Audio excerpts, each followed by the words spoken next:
Olá, turma! Estamos aqui de volta para mais uma aula de isomeria. Vamos falar sobre a parte 2, que é a isomeria espacial. Na parte 1, falamos da isomeria plana, onde a gente conseguiu observar a diferença entre as moléculas por meio de figuras planas. A estrutura em zigue-zague ou a própria fórmula estrutural. Dá para fazer essa diferenciação entre uma molécula da outra. Lembre-se que isômeros são aqueles compostos que possuem a mesma fórmula molecular, porém o arranjo espacial é diferente. Então tem alguma mudança na estrutura da molécula que é diferente. Mesmo número de átomos de carbono, de hidrogênios, oxigênios, enfim. A quantidade de átomos é igual, porém a forma como esses átomos estão organizados é que é diferente. Então a isomeria se divide em plana e espacial. Aqui em isomeria parte 2 vamos falar de um tipo específico de isomeria espacial. Vamos lá.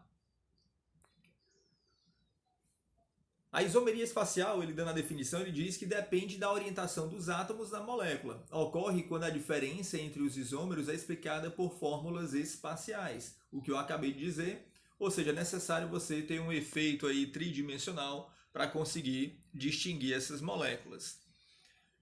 A isomeria espacial se divide em isomeria geométrica, e aí vai aparecer em compostos que têm a presença de ligação dupla ou alguns compostos cíclicos. Então se liga aí. Isomeria espacial, temos a isomeria do tipo geométrica, que é o tema, é o foco da aula de hoje, principalmente aí em compostos que têm ligação dupla ou compostos cíclicos. Já a isomeria óptica vai ocorrer naquelas moléculas que têm um carbono quiral. Vamos explicar isso aí mais na frente. Veja que as moléculas se parecem muito. Isso aí seria uma molécula na frente do espelho. Então, quando uma molécula ela é imagem da outra, nós dizemos que ocorreu aí uma isomeria do tipo óptica. Então, você se liga aí do assunto lá da física, onde vocês estudaram espelhos, né? Espelhos planos, esféricos, enfim.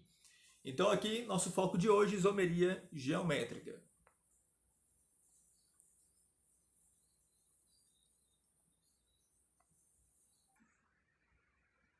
Então, observe.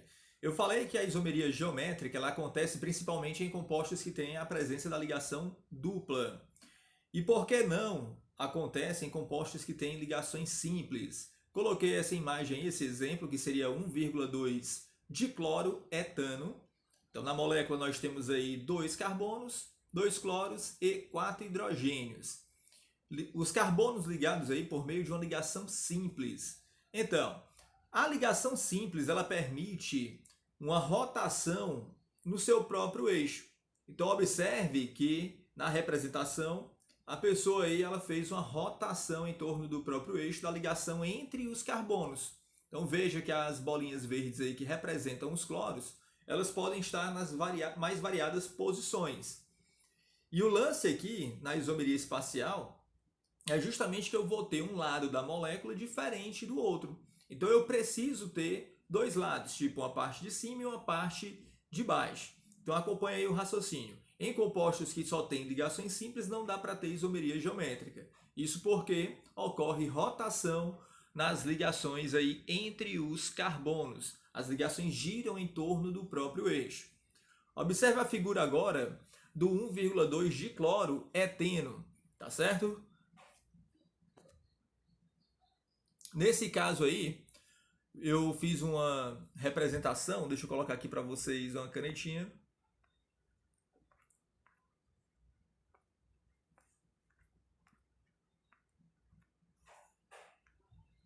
Nesse caso aqui eu coloquei a representação de um plano, esse quadrado aqui em torno da ligação dupla é a representação de um plano, ok? Como eu disse, a molécula tem que ter dois lados, um lado de cima e um lado de baixo.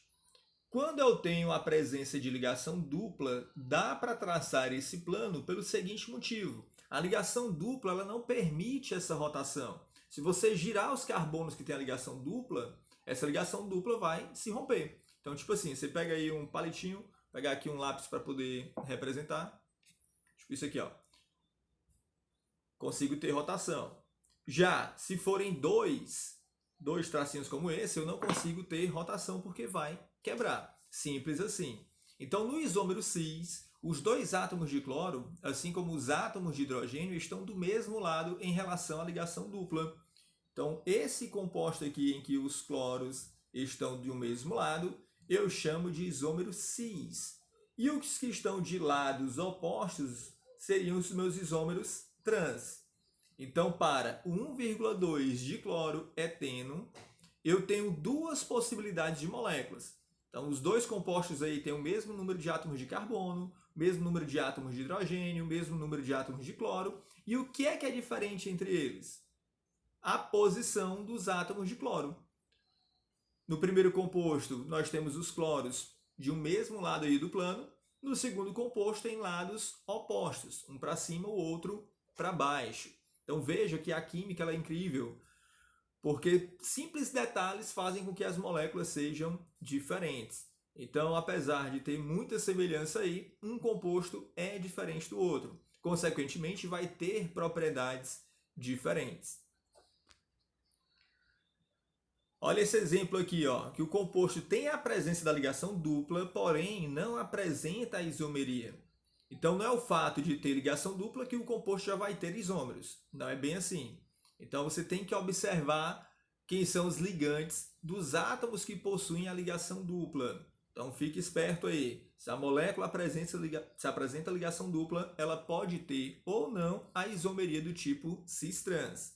Nesse caso aí, temos aqui a ligação dupla, logo a molécula apresenta um lado de cima e um lado de baixo. Se você passar aqui uma linha imaginária, nós teríamos um lado de cima e um lado de baixo. O lado de cima eu tenho hidrogênio e hidrogênio. Do lado de baixo eu tenho cloro e hidrogênio. Aqui do outro lado, ele inverteu, né? Ó, colocou o cloro para cima. Só que observe que do lado direito da molécula eu tenho átomos de hidrogênio em cima e embaixo. Então, se eu virar a molécula, não vai ter diferença. Então, para ter a isomeria, os meus ligantes aí de lados opostos, eles devem ser diferentes entre si. Átomos de cima diferentes dos átomos de baixo. Então, observe esse detalhezinho aqui, ó. Eu chamei esses ligantes de R1, R2, R3 e R4. Só vai ter a isomeria do tipo cis-trans se o R1 for diferente do R2, que por sua vez o R3 tem que ser diferente do R4.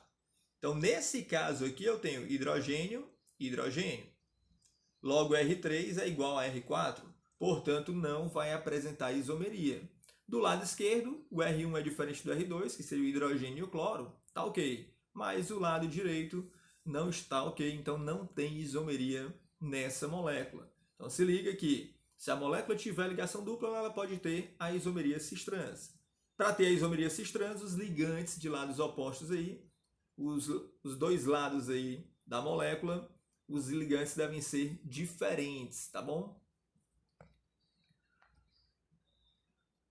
Como eu citei, isômeros são moléculas diferentes.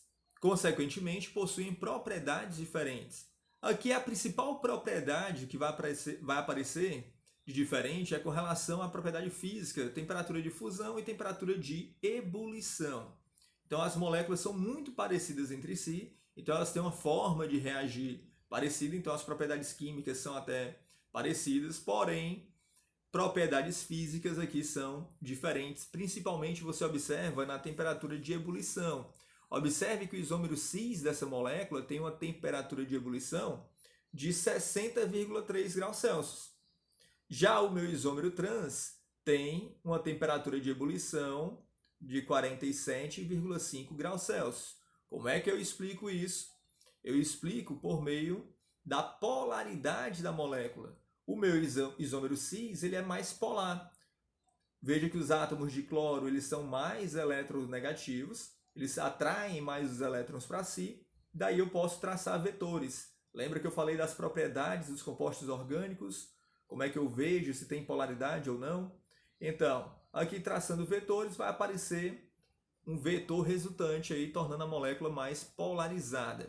Já no meu isômero trans, quando eu traço os vetores, como estão para lados opostos, sentidos opostos, eles se anulam. Então a molécula ela é apolar. Então, se ela é apolar, as forças de atração entre elas são fracas, diferente da polar, que são mais fortes. O tipo de força, lembra que apolar é dipolo induzido, molécula polar é dipolo, tá bom? Aproveito aqui para falar sobre a famosa gordura trans, que muita gente escuta aí nos comerciais, em programas de saúde, e não sabe muito bem o que é. Adivinha o que é uma gordura trans? Agora você sabe, é aquela gordura que tem carbonos em posição trans entre eles aí. E isso é bom ou é ruim? A gordura trans ela é ruim, porque ela ajuda a aumentar o colesterol ruim e diminui o colesterol bom. Ela é ruim porque ela consegue se aglomerar, formar placas nas artérias, então não é bom, ok? Gordura trans geralmente aparece em alimentos que possuem gordura hidrogenada. Você pega óleos, pega os vários tipos de óleos, faz a hidrogenação, que é adicionar hidrogênio às moléculas, e nesse processo acaba aparecendo gordura do tipo trans, que não é boa, ok? Margarina, por exemplo, pode aparecer a gordura trans. Aqui nós temos um caso especial, um caso específico de isomeria cis-trans, porém a gente usa a nomenclatura EZ. Então veja só, nós temos aqui o 2-bromo, 1-cloro-propeno. E aqui do lado, 2-bromo, 1-cloro-propeno. Os dois aí, vejam com a mesma nomenclatura, porém são moléculas diferentes, que apresentam a isomeria cis-trans. Veja só, R1 é diferente de R2, que seria o hidrogênio e o cloro? Sim. R3 é diferente de R4? Sim. Então, se são diferentes, apresentam isomeria cis-trans. O detalhe aqui é que todos os ligantes são diferentes. R1 é diferente de R2, que é diferente de R3, que é diferente de R4. Então, como todos são diferentes, aí você vai usar a nomenclatura do tipo EZ. Essa nomenclatura aqui, para saber quem é o cis e quem é o trans, você vai ter que agrupar aí os meus ligantes por ordem de prioridade, no caso aí, pelo número atômico do elemento que está ligado diretamente ao carbono que tem a ligação dupla. Então vamos organizar aqui esses meus ligantes. Veja só, no isômero E, nós temos o cloro em lado oposto aí com o bromo. O cloro tem um número atômico maior do que o hidrogênio. Lembra que o hidrogênio tem número atômico 1? Pois é, o cloro tem número atômico 17. Como o número atômico dele é maior, então quem eu vou escolher para fazer a comparação vai ser o cloro. Aí vou agora para o outro lado, faço o mesmo. Eu tenho que escolher quem eu vou comparar. Do outro lado eu tenho carbono, que tem número atômico 6, e aqui eu tenho o bromo, que tem número atômico 35. Então quem é que ganha essa disputa? O bromo. Então os dois ligantes que eu devo comparar em cada lado aí da dupla são cloro e bromo. Então no primeiro exemplo, cloro e bromo estão em lados opostos. Então é o meu isômero E, que seria a configuração do tipo trans. Lados opostos, trans. Então decora aí, ó. E é o trans. Para ficar mais fácil, ET, ET, ET. ET significa que o E é o trans. Beleza? Se é o trans, o Z, adivinha, vai ser o cis. Pois bem, veja aí que no cis, olhando agora para o cloro e para o bromo, eles estão em lados iguais, na parte de baixo aí. Então, seria o correspondente ao cis, que nesse caso aqui eu chamo de Z. É uma nomenclatura especial para esses casos aí em que todos os ligantes são diferentes entre si, ok? Então, fique esperto. Em compostos cíclicos também pode aparecer esse tipo de isomeria. Por que que aparece? Pelo mesmo motivo da ligação dupla, o composto cíclico ele não apresenta rotação. Se essas ligações forem girar, vai quebrar o ciclo. Então aqui também eu posso traçar uma linha imaginária e eu ter um lado de cima e um lado de baixo. Então um composto cíclico eu posso comparar o seu lado de cima com o lado de baixo. Nesse caso aí do ciclopropano, eu tenho 2 cloros, no primeiro exemplo, de um mesmo lado do plano. Então, os cloros do mesmo lado do plano, isômero do tipo cis. eles em lados opostos, isômero trans. Então, isomeria cis-trans aparecem em compostos que têm ligação dupla. Os carbonos que têm essa dupla precisam ter ligantes diferentes em cada lado. E também aqui no composto cíclico, que pelo menos 2 dos seus hidrogênios aí devem ser substituídos por outros elementos que não sejam hidrogênio, ok? Então fique esperto que acontece também em compostos cíclicos que devem apresentar um substituinte diferente de hidrogênio em pelo menos 2 dos carbonos do ciclo. Aqui foi com o ciclo propano, pode aparecer com 4 carbonos, 5, 6, não importa o tamanho do ciclo. O importante é que pelo menos 2 carbonos aí, eles devem apresentar ligantes diferentes de hidrogênio, ok? Pois é, então por hoje é só. Valeu, tchau, tchau. Até a próxima isomeria parte 3, que é a isomeria óptica.